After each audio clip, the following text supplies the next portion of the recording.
Hello दोस्तों, स्वागत है आप सभी का आपके अपने YouTube चैनल मैथ्स महास्टेशन में। और आज हम आयु संबंधी कुछ प्रश्न देखने वाले हैं, कुछ बेहतरीन क्वेश्चन देखेंगे। ये क्वेश्चंस आपके कॉम्पिटिटिव एग्जाम की दृष्टि से मोस्ट इंपॉर्टेंट रहते हैं मेरे दोस्त। चैनल पर अगर आप नए हो तो ऐसे अमेजिंग वीडियोस के लिए चैनल को लाइक, सब्सक्राइब और शेयर जरूर कर लेना। और जिन लोगों ने चैनल को सब्सक्राइब किया, अगर आपने बेल आइकन नहीं प्रेस किया है उसे जरूर प्रेस कर लें, जैसे आने वाली जो वीडियोज हैं उनकी नोटिफिकेशन आप तक सबसे पहले पहुंच जाए।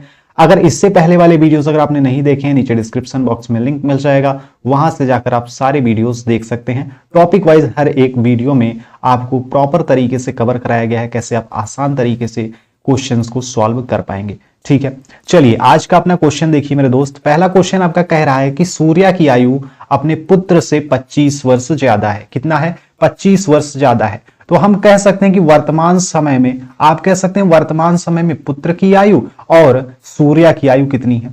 ठीक है, तो कह रहा है सूर्य की आयु अपने पुत्र से 25 वर्ष ज्यादा है, तो पुत्र की आयु हम मान लेते हैं यक्स, सूर्य की क्या हो जाएगी? X plus 25। क्यों? क्योंकि पुत्र से 25 वर्ष ज्यादा है। इतनी बात समझ गए।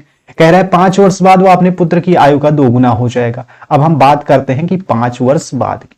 ठीक है, 5 वर्ष बाद की बात करते हैं। अगर प्रेजेंट टाइम में, वर्तमान समय में पुत्र की आयु यक्स वर्ष है, तो 5 वर्ष बाद कितनी हो जाएगी? यक्स प्लस 5 हो जाएगी। इसमें कोई दिक्कत क्या?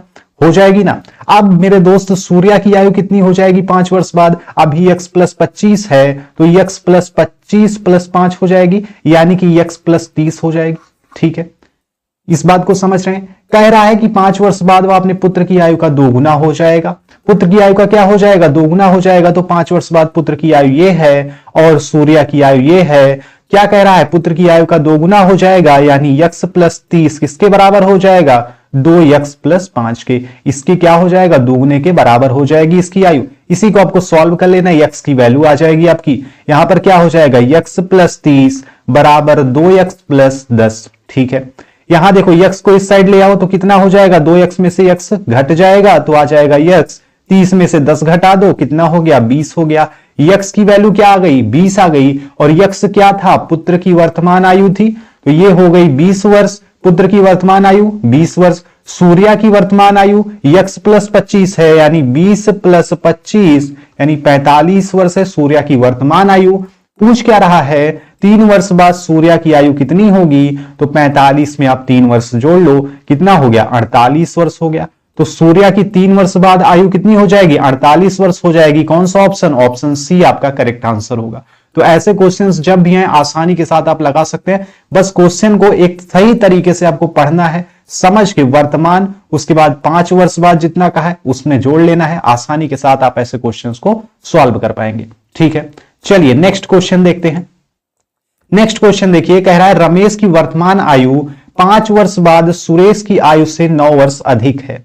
सुरेश की वर्तमान आयु 4 वर्ष पहले की अमन की आयु से 7 वर्ष अधिक है, और अमन की वर्तमान आयु आपको दिया गया है 19 है, तो 7 वर्ष बाद रमेश की आयु क्या होगी? ऐसे क्वेश्चंस जब भी आए तो आपको 1-2 बार इनको ध्यान से पढ़ना है। ध्यान से पढ़ लेंगे तो आपके समझ में आ जाएगा क्वेश्चन को कैसे सॉल्व करना है। बिल्कुल ही सिंपल क्वेश्चन होते हैं। यहां पर देखिए कह रहा है अमन की वर्तमान आयु पहले दिया हुआ है, कितना दिया हुआ है? 19 वर्ष दिया हुआ है। देखो अमन की आयु आपको दिया गया है। ठीक है, रमेश और सुरेश है ना, सुरेश को पहले लिख लेते हैं। पहले सुरेश को लिख लो, फिर आप लिख लो रमेश को। ठीक, यहां पर तीनों का नाम लिख लेना। अमन की वर्तमान आयु 19 वर्ष कह रहा है। यहां पर आप ऐसे भी कर सकते हो और डायरेक्ट भी कर सकते हो। इसको आप एक्स वाई जेड मान सकते हो, या फिर ना भी मानोगे तब भी आपका चल जाएगा। ठीक है, एक्स वाई जेड ऐसे आप मान लो। अमन की वर्तमान आयु कह रहा है 19 वर्ष है, यहां पर लिख लो 19 वर्ष। एक्स बराबर कितना है? 19 वर्ष। ठीक है, यहां पर देखो सुरेश की वर्तमान आयु क्या कह रहा है? सुरेश की वर्तमान आयु 4 वर्ष पहले की अमन की आयु से 7 वर्ष अधिक है। सुरेश की आयु क्या कह रहा है? अमन की आयु से 4 वर्ष पहले की अमन की आयु कितनी हो जाएगी? 19 माइनस 4 हो जाएगी। क्या हो जाएगी? 19 माइनस 4 हो जाएगी। क्यों? अब प्रेजेंट टाइम में अमन की आयु कितनी है? 19 वर्ष है। 4 वर्ष पहले 19 माइनस 4 कह रहा है 7 वर्ष अधिक है इससे, तो प्लस 7 कर लेना। ये क्या हो गई? सुरेश की आयु हो गई।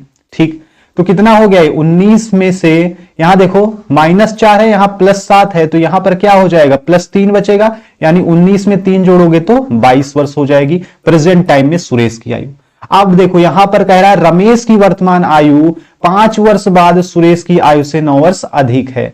तो रमेश की वर्तमान आयु 5 वर्ष बाद, यहां देखो 22 वर्ष है सुरेश की आयु, तो जेड बराबर क्या हो जाएगा 22 प्लस कितने वर्ष 5 वर्ष बाद 9 वर्ष अधिक होगी, ये कह रहा है। यहां पर देखो 22 में अगर हम क्या जोड़ लें 14 जोड़ लें तो कितना हो जाएगा 36 हो जाएगा, यानी रमेश की वर्तमान आयु कितनी 36 वर्ष है। अब आपसे पूछ क्या रहा है, देखो तीनों की वर्तमान आयु आपको मिल गई, पूछ आपसे रहा है 7 वर्ष बाद रमेश की आयु क्या होगी। तो यहां पर क्या करना है 36 में 7 जोड़ लेना है, बस आपका आंसर आ गया, यानी 7 6 जोड़ा तो 3 हो गया, और यहां पर 1 हासिल यानी 43 वर्ष आ गया। 36 7 कितना 43 वर्ष है 7 वर्ष बाद रमेश की आयु। ठीक है, कौन सा ऑप्शन मेरे दोस्त, ऑप्शन बी आपका करेक्ट आंसर होगा। ठीक है, ऐसे क्वेश्चंस जब भी आए आयु संबंधी ऐसे क्वेश्चंस जब भी आपके सामने आएंगे तो इनको आपको ध्यान से पढ़ना है। जब आप ध्यान से पढ़ेंगे ना आपके समझ में आ जाएगा कि आपको कैसे इन क्वेश्चंस को सॉल्व करना है। साथ साथ में आप प्रैक्टिस करते चलिए, आपको डेली सेट्स मिलते रहेंगे आयु संबंधी क्वेश्चंस से रिलेटेड। चलिए मिलते हैं अगले वीडियो में, तब तक के लिए जय हिंद।